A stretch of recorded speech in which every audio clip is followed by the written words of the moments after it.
Welcome to Bitcoin Privacy with me, Nosy Mouse. In this video, we'll be covering the topic of address reuse. Address reuse, as the name would otherwise suggest, it's the act of using and reusing the same address for different transactions. Let's go back to our previous example of a simple spend transaction with one input and two outputs, where Bitcoin Q&A takes its 50k sat and pays me 11.5 thousand sat and gives the remaining changes back to himself as the second output. Let's have three more simple spend transaction examples similar to this one, where I receive different amount in each of them.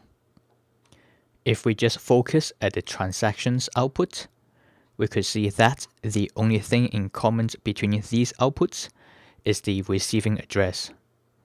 Clearly, I've been giving out the same address to others to send me funds, which is a problem because anyone who has my address is able to query the Bitcoin ledger and find out how much I have on this particular address.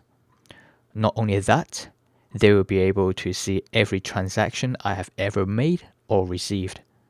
This is an obvious no-no for privacy.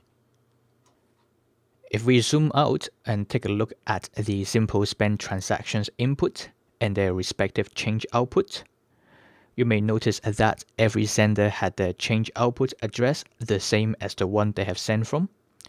They're sending the changes back to themselves, which makes logical sense, but it means these senders' privacy were also being compromised from the same address reuse problem described earlier. All I have to do now at this stage is to associate their identity to that single address they were reusing, query the ledger and learn the entire transaction history, and monitor for any future transactions. I think it's pretty clear at this stage that the disadvantages of reusing address would bring to both the sender and the receiver. I could easily tell you not to reuse address or give out the same address to different people regardless if the address has ultimately received funds or not. So what are more practical ways to prevent address reuse? Here's a few strategies. Pick a wallet that has the ability to generate more than one address automatically, unlike this one here. So how do I identify if a wallet has the ability to generate multiple different addresses? Look for something called HD Wallet or BIP32. They have the ability to generate addresses deterministically from a seed.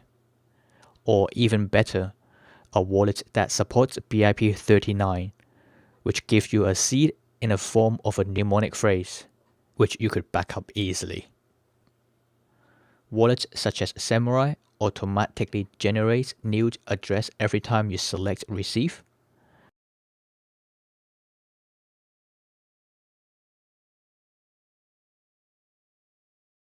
And if you click on Advanced, you'll be able to see how many addresses you have created before this one. That's the end of the video. I hope you have learned something. I'll see you in the next one.